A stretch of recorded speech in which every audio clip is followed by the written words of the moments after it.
ಹಸುರಿನ ಬನಸಿರಿಗೆ ಒಲಿದು ಸೌಂದರ್ಯ ಸರಸ್ವತಿ ಧರೆಗಿಳಿದು ಆಹಾ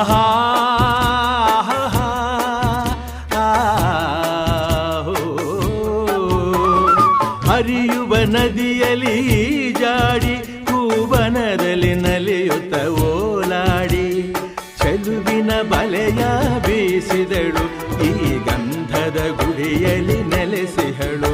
ಇದು ಯಾರ ತಪಸ್ಸಿನ ಫಲವೋ, ಈ ಕಂಗಳು ಮಾಡಿದ ಪುಣ್ಯವೋ ಆಹಾ.